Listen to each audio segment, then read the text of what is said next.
ధాన్యపు రైతులకి 24 గంటల్లోనే డబ్బులు వేసాము. వాస్తవంగా 48 గంటల్లో వేద్దాం అనుకున్నాం. 24 గంటల్లో వేసాం.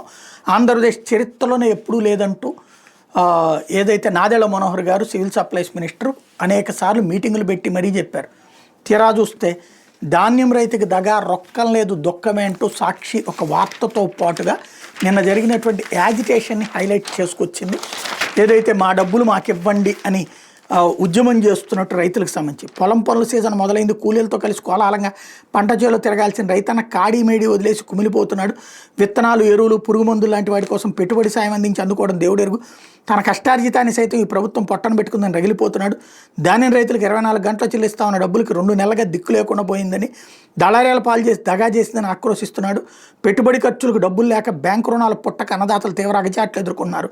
దళారీలు, మిల్లర్లను అడ్డుపెట్టుకుని టీడీపీ కూటమి ప్రభుత్వం రైతులకు అడ్డంగా దోచేస్తోంది. నెలల తరబడి ధాన్యం సొమ్ములు చెల్లించకుండా నిర్దయగా వ్యవహరిస్తోంది. అన్నదాతలు కడుపు పండి రోడ్డెక్కితే కర్కశంగా వ్యవహరిస్తోంది.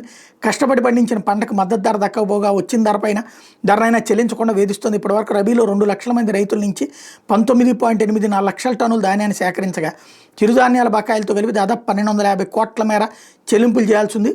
2 నెలలకు పైగా బకాయిలు పెరిగిపోవడంతో అన్నదాతలు తీవ్ర ఆందోళన చెందుతున్నారు. రాష్ట్రానికి ధాన్యాగారం లాంటి ఉభయ గోదావరి జిల్లాలో ధాన్యం రైతులకు చెల్లింపులు పెద్ద ఎత్తున నిలిచిపోయినాయి. మరియు పెట్టుబడి ఖర్చుల కోసం చేసిన అప్పులకు వడ్డీలు పెరిగిపోవడంతో పాటు ఖరీఫ్ సాగు విత్తనాలు వేసుకునేందుకు డబ్బులు లేక దిక్కుతోచని పరిస్థితిలో కూరుకుపోయారు.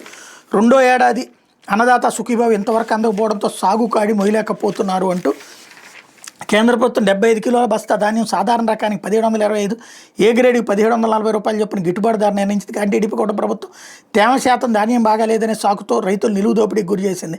దీంతో ఒక్కో రైతు బస్తాకు 300 నుంచి 450కి పైగా నష్టపోయారు. టన్నుకి ఏకంగా 6000కి పైగా నష్టం వాటిల్లింది.